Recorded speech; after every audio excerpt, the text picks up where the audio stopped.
Chicago's a city of pressure. Teachers carry classrooms, police officers carry responsibility, veterans carry memories, creatives carry emotion, and too often we all carry it in silence. Today's conversation is about mental wellness in a high stress career, about learning to pause, breathe, and speak up before the weight becomes too heavy. My guest today understands this deeply. She's a Chicago teacher shaping young minds, a dancer who heals through movements, and the host. Oh, she's not a host no more. Well, something else coming. Yeah. Well, we'll redo that part. You can say former host. Yeah, and a former host, Josiah, fix that. And the former host of Never Too Shy, where vulnerability is strength. This is Duty Beyond Duty. So welcome to the show. I'm your host, Manny Guzman, and today I'm joined by La Doctora, Tatiana Torres, educator, dancer, and podcast host. So welcome to the show. Thank you for having me. Very excited. So this conversation matters because all in our careers, both of our careers, even though they look different, emotion and pressure we carry very similar. Mm-hmm. So let's start. Let's take it from the beginning. So when you hear the words mental wellness, what do they mean to you personally?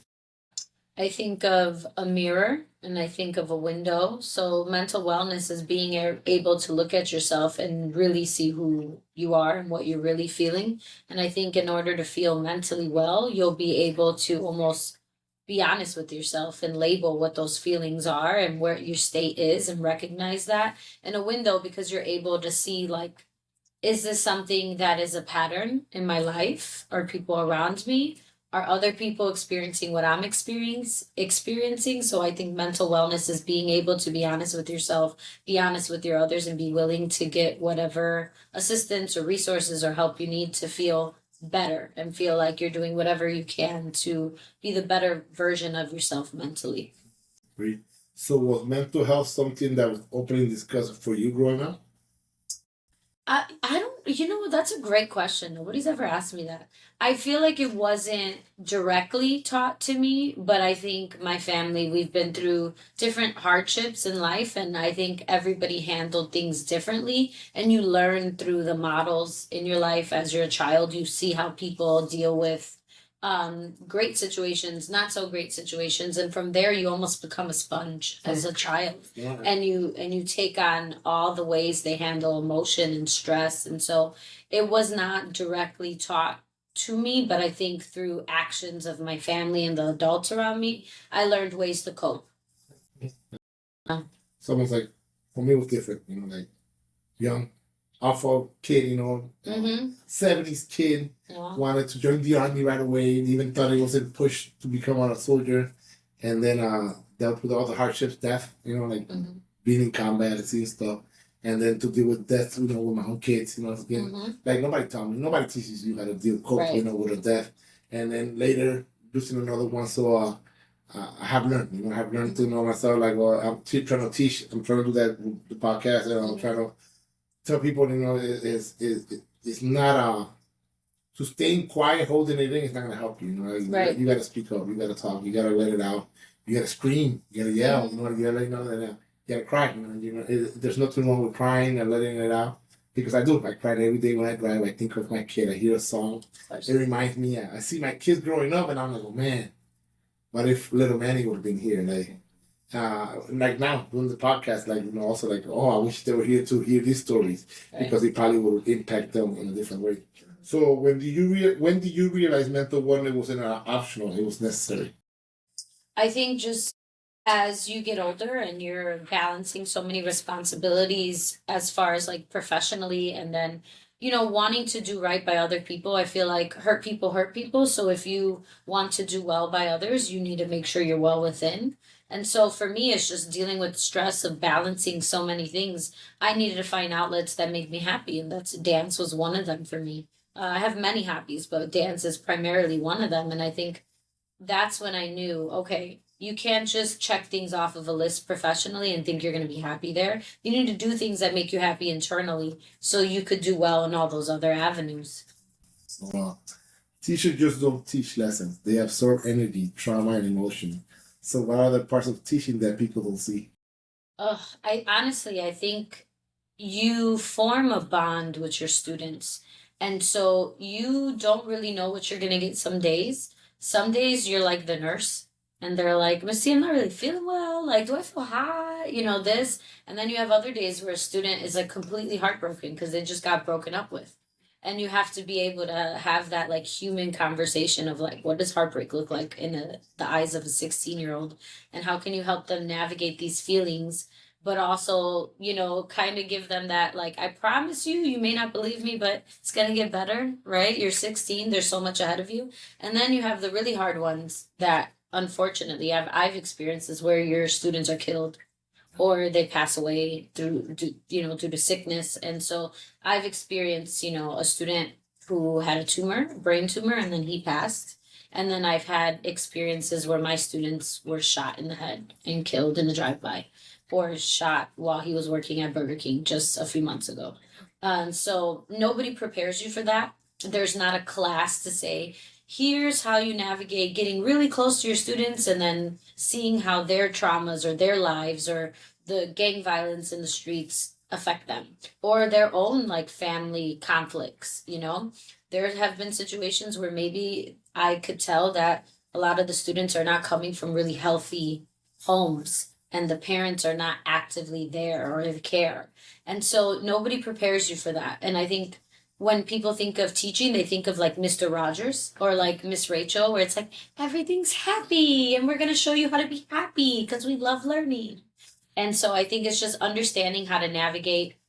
I teach high school, so I have high schoolers, adolescents. So how to navigate all these different roller coasters of emotions that students are experiencing every day in their life, external factors outside of school, but they bring that into the classroom. And it's not my job to like ignore that and act like everything's great. You love my class is your only priority. That's not what it's about. So it's just a matter of finding a way to navigate why learning matters, but humanizing the education and getting to know the students and letting them know this is a safe space. It takes a lot of work and it's not the same for every student in front of you. I think that is the biggest. The next part of the next question would be, do you ever carry your students' struggles home with you? I have. And it's more so like if a student is telling me they have this going on with their parents or this, like I'm texting or emailing like a principal or a guidance counselor or somebody, and I'm like, we need to get them resources, we need to get this, or like another student, you know, what's going on in our country right now, like a lot of them are fearful that their parents might not be here tomorrow. So same thing, like what resources can we give them so they could focus, but they could also be heard. And then other situations, just something as simple as like, Miss T, I gotta work. So I'm going home and I'm like, you know, who do I know that have like, mom and pop businesses? And I'm like, hey, I have a student, he wants to be a cashier, or do you have something like easy? He could like wash dishes. It'll be really helpful. I need somebody to work with a schedule. So I think I go home and it's not that I carry what they say. I just want to help them and find them resources and guide them in a direction where they could get help or somebody else who could help them more than me. I think that's what I take home. That's something that I don't take lightly. If I could help them, I will do whatever I can. It's funny you said that resources, because that's something that I learned later as a career in police officer, that I'd rather offer resources as a police officer and being able to have that knowledge of giving, because and then the community gets to accept me and look at me in a different way. And thank God I picked it up earlier. Mm-hmm. It was later in my career, but times have changed. Right. And and I noticed that's what the community and the city of Chicago needed. Mm-hmm. And that's why we started a pilot program. And then from there, I learned that part. And I noticed that that's the biggest thing. You just now finding the part of how can we connect with CPS and other schools to be able, because there are a lot of resources out there to show, like after school matters. Yes. Like I'm an instructor for after school matters. My son in high school, that was his thing. Mm-hmm. And a lot of people don't know about it. Mm-hmm. And unfortunately, like so many things, and that's why he did his dancing. He was already a dancer. He continued doing dancing there with Kim Rivera. Kim Rivera was one of his teachers. So. That's awesome. So as a dancer and a creative, do you feel pressure to always perform or show up strong? No, I don't. I think I show up intentional. And whatever that looks like could be different, but I'm always intentional that I have a goal and every day I want to make progress towards that goal, and I'm going to always stay true to who I am and show up however I show up. And I think that even just in teaching, not just dancing in general, everybody probably assumes you have to show up with this facade of like, I have to have everything under control. I'm a model. The kids are looking at me, or even dancing. If you're performing, you're on stage. I think, yes, when you're performing on stage, it's a little bit different, but the journey of getting there looks different for everybody. And I think as long as you're intentional and you're present and you're making strides to be the best version of yourself, whether it's a performer or a teacher or whatever it is, that's more important to me than just feeling like you have to perform, be on 10 all the time. So how do you balance multiple roles for your money? Oh, that's a good one. I would say just having a strong foundation of love, my family, my best friends, my closest friends. Like I have a very, very strong village. And those are the people that like will speak love into me when I'm maybe second guessing myself, or I feel like I'm not enough, or I'm stressed. They'll give you the tough love when you need it, but then they'll also give you that compassion and empathy. I think that's number one above all. And just having faith in God, and like, everybody's different with what they view spirituality or that, but my faith is God, Jesus Christ. And I pray when I'm happy and I'm overwhelmed with excitement. I pray when I'm sad, when I'm nervous, when I'm second guessing myself. I pray, and I have people in my life who pray over me, who pray with me. To me, that's number one. And you got to find things that make you happy. I feel like I do a lot of things for other people. All the things I do are technically like selfless. Like I'm teaching this, I'm doing this. So you have to find the things you do that are only for you. You're not really sharing for an audience. These are things you do for yourself. And a lot of people glamorize self-care and they think it's like makeup or a bubble bath, but self-care could just be journaling. I have a journal. I try my best to write my journal every night. I have a planner. My whole life's on my phone, but I love just planning in a notebook. That's self-care for me. That helps me prioritize and figure out what days I'm going to do what tasks. That's what helps me not get burnt out. And it's like if I don't enjoy doing something anymore, I will pull back until I feel like I'm in a better place to find joy in it again. We used to, something my dad taught me a long time ago too, and then my dad was told me, was like a job, because he goes, a job is not if you're having fun and you're laughing, yeah, you know what I'm saying? Yeah. It becomes something better right now. Mm-hmm. And I do the same thing. It's funny that you said that, because I do. I always kept my dad always told me, like when I was young, I was 17 years old when I joined the army. He goes, not every day you're gonna see something crazy, mm-hmm. but when you do, take it out of it. Mm-hmm. He goes, because maybe you don't remember later in life. Yes. And I always done it in police, so I do the same thing on my phone. I have it on my notes, mm-hmm. and I'm writing them down. I'm like, or an idea for the podcast. I go, oh, that'd be great. Yep. And I keep my notes in my notes, and that's why a lot of times when my little village comes at me, he goes, okay, so what's going on with the podcast? And I'm like, oh, like right now, they're like, okay, season 2 started. What you doing? And I go, oh, I already got 60 episodes recorded. What are you guys talking about? Like it's on my engineer, to do editing. You go, other than that, I go, because I'm not worried, because I go, this is just my hobby. This is just about my mental wellness. This is just, I love to share this story, because I go, like, a lot of people don't know that Chicago, the Latinos, we got a lot of stuff that they don't know. Like, we're strong here in Chicago, and I love that. I love, of course, I love my roots with being Puerto Rican. I love, and I love Chicago food. I love how Chicago got everything. Ain't nobody got better food than us. Period. Agreed. I went to New York. New York doesn't have better. No, like I said, and I travel. I've been, like I said, I'm a veteran. I've been all over the world, and I love eating from everywhere. I'm a foodie. I love to cook. My mom was a cook for 50 years, so she I don't have no sister, so we have to learn how to cook. Yeah. Like I said, I love Dog Jerk Cafe. Mm-hmm. I love the tamafongo. I'm not a mofongo lover, but I'm like, tamal and a mofongo. Mm-hmm. And then I had it, and I go, oh. Game changer. Yeah, what is he doing? Then I stopped there once a week, because now I'm back in Humboldt Park. I work there. I'm like, Mancha, well, how did you do this? Every time I'm like, this do not go, no, esto va, tamale and pastel. But I look at life like that too. I gotta appreciate, be appreciative. Yes. And then, like right now, I'm gonna go to Florida, and I go, but I'm like, man, they don't have tacos in Florida. Like they can't get tortillas, like. So I want to add on to what you said, like with the Notes app. So there's something I've been doing, and I recommend anybody who's listening to try this. It's good things are happening. And so every day you try to write one thing good that happened to you. Because I think we all get stuck on the bad things and like the inconveniences. So it's like then you go back and you have months and years worth of bullet points of all the good things that have happened to you. And it's like maybe you don't have a bad life, you had a bad day, but look at all the good things. So that's great. I tell that to my kids. I tell my kids that, look, don't get so overworked up over failure. Yeah. Because you cannot succeed until you fail. Right. You don't know what being successful is until you fail. I tell them, look at me. I started 9 years old selling newspapers in Puerto Rico. Worked at McDonald's. Was a lifeguard. I did all this stuff but it's because I was like, I'm going to try it. Doesn't hurt to try. I always tell my kids, doesn't hurt to try. You can try it, don't quit. Try it for a year. If you don't like it, next step. Find until you find your niche. And then from there, go. That's what I tell my kids. You want to do dancing? Go dance. That's what you want. You want to do basketball? Go do basketball. I wish he would stay with basketball, being 6'5".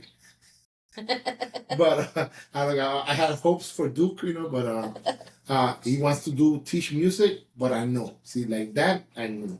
He loves. Like, when he plays, I'm like, whoa. You feel it. And he has that, and I love music. Like, we're a music family, but he has that ear, and I'm like, whoa. Like, when we're editing stuff, and I'm like, Papa, you don't hear that? You don't hear that? Like with salsa. I'm a bachatero. Mm-hmm. The wife and the kids are salseros. They're like, hey, Papi, take salsa lesson. I go, I understand. I have tried. I do not hear the cowbell. And I love listening to salsa, but I do not hear the cowbell. I don't. I managed nightclubs for many years. I have professional. I'm telling you, anybody that we know in Chicago, they know. They're like, I can't hear it. Like, why you don't hear it? I don't hear it. I go, but I'll do it. I'll do the step. I'm just gonna lose the step, because I don't hear the cowbell. So, we're Latinos. So in our community, unfortunately, mental health is not something that we talk about. Mm-hmm. So, what message did you grow up hearing about emotions and stress, if you did? I think as far as like emotions and stresses, my family always pulled through.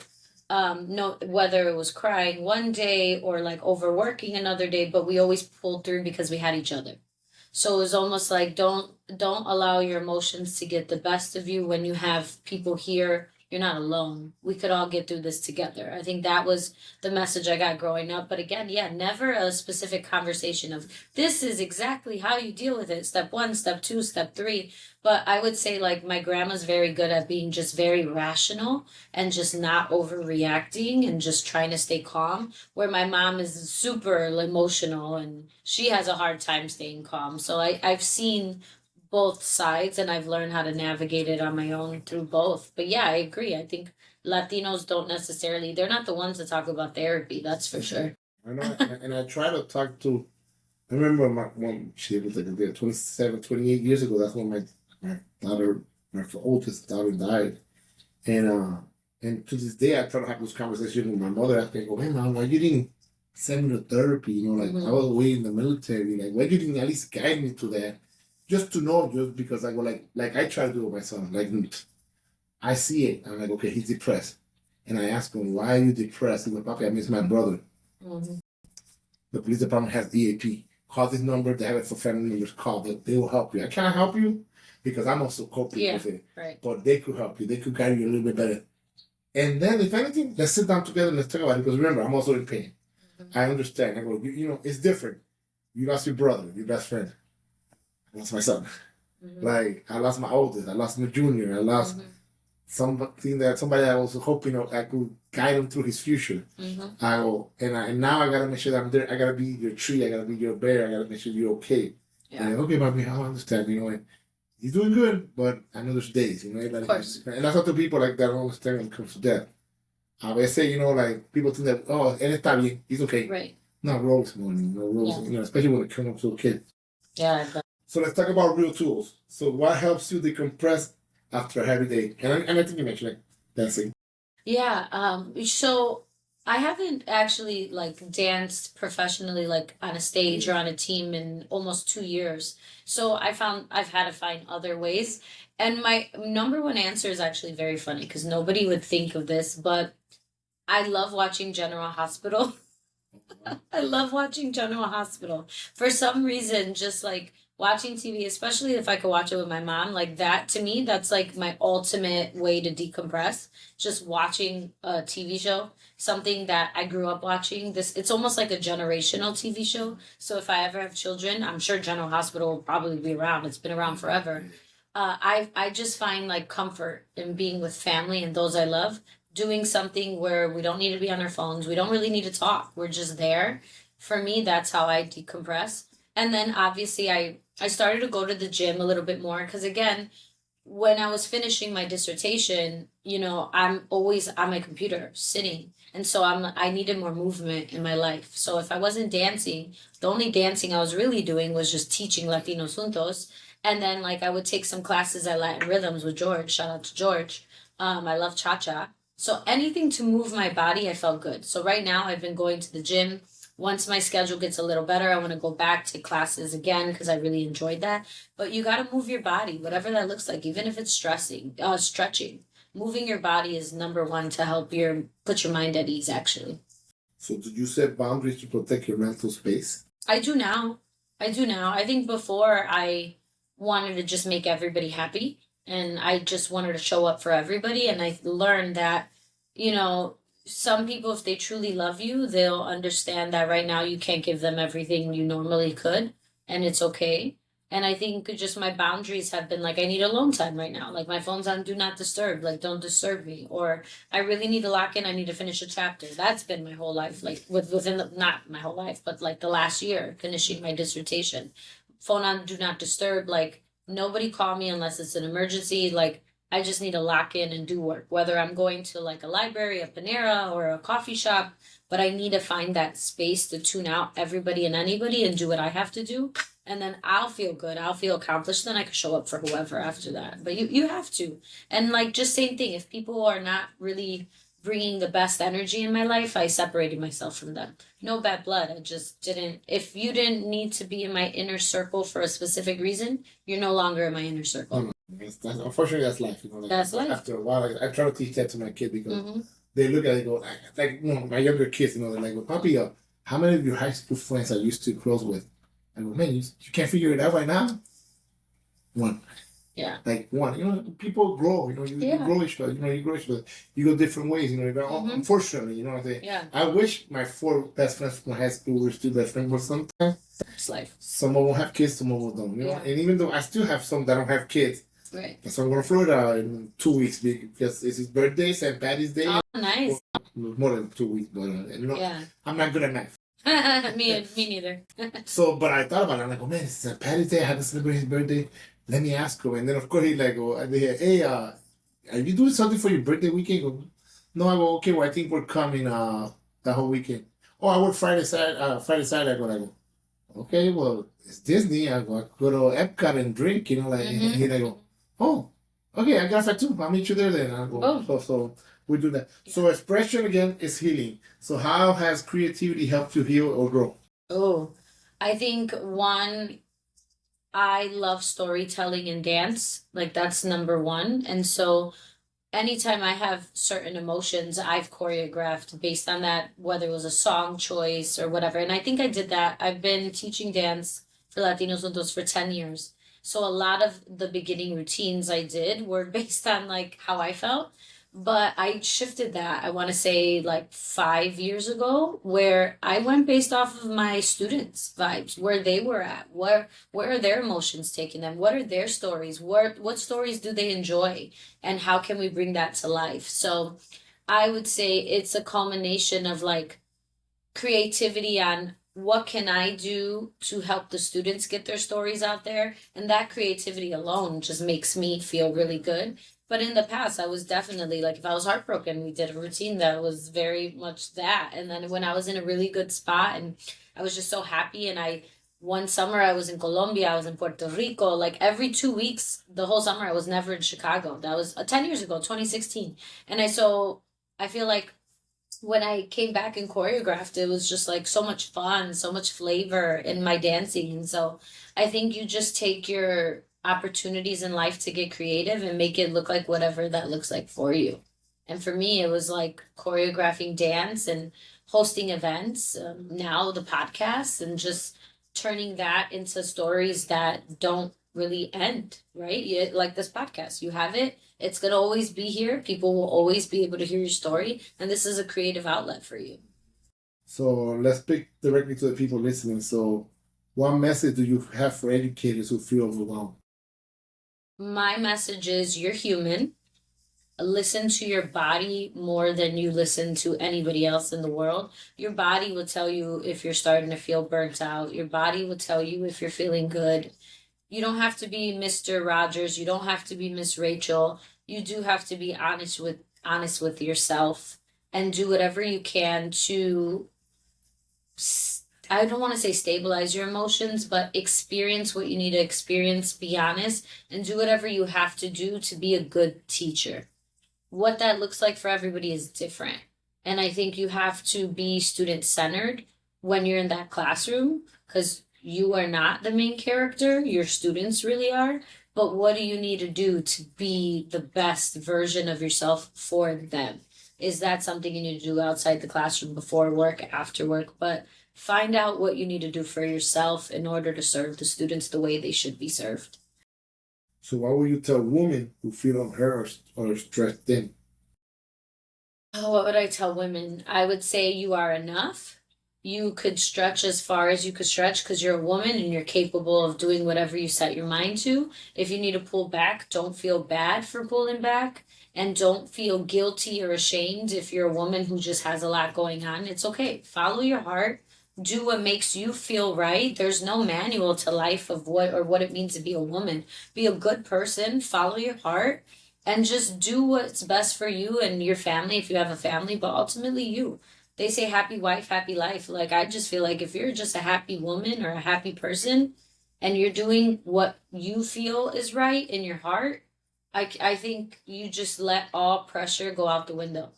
And it's easier said than done. I know it is, but you just have faith in who you are.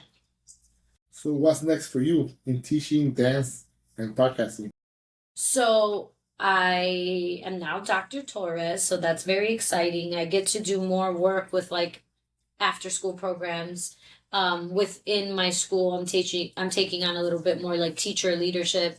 I'm still teaching. I'm not gonna go away from teaching. That's something I'm passionate about. I'm happy every day. I don't feel like I'm working. You have days where you do, but I wouldn't trade it for anything. New podcast is coming very soon. It'll be announced probably next month. So I'm working on that. I think this year is the year. I just want to do more things that bring me joy. I feel like I've boxed almost all my professional goals. I think I did everything I said I wanted to do. And now I just want to do more things that bring me joy that are not necessarily professional. So how do you want your work to impact people in the long term? I want people to read my work and feel like it's applicable for them no matter what they do. I want them to feel like they're human and that there are practical strategies out there to be a good teacher, to be a good instructor, to be a good dancer, to be a good person, and just learn to acknowledge your emotions, not feel like you have to mask them to please other people, and live in your truth. So then here comes the top 10 duty beyond duty fun facts. Okay. If you were not a teacher, a dancer, or a podcaster, what career would you choose? I would probably do something like I would be like either a news anchor or like a talk show host. I would be in front of a camera for sure. I'm going to go with talk show host. I know it's similar to podcasting, but it's a little different. I would be a talk show host. What song instantly lifts your mood? Oh, that's so hard. So many songs. I'm just going to go with SZA Snooze. Early mornings or late nights? I'm in bed by 8:30 now, but I would say it would still probably be late nights. I'll just be a little sleepy. One thing people will be surprised to learn about you. I'm a 2nd-degree black belt. You know that. And I did my homework on you. I'm a cop, Dance floor or podcast mic, where do you feel most free? That's hard.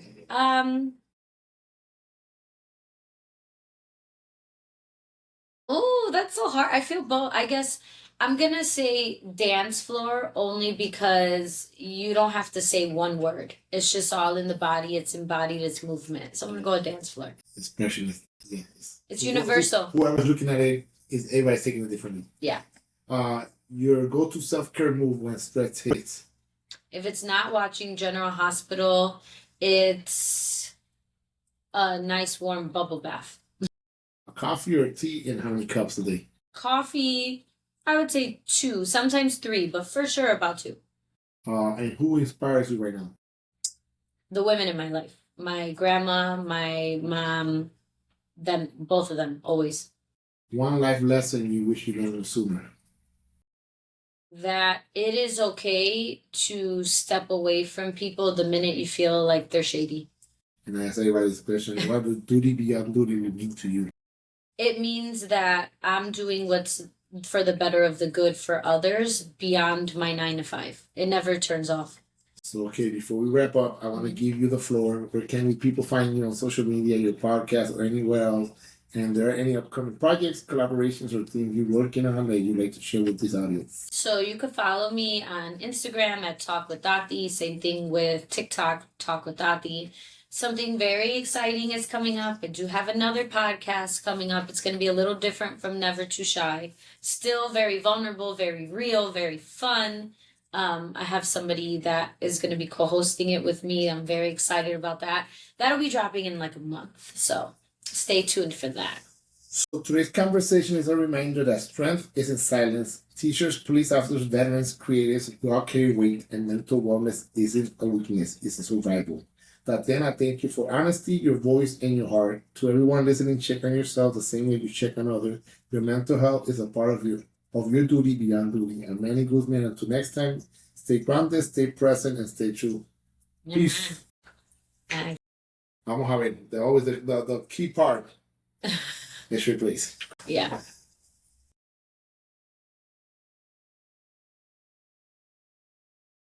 Yeah. Yeah, because last time I forgot in the beginning, I did an episode.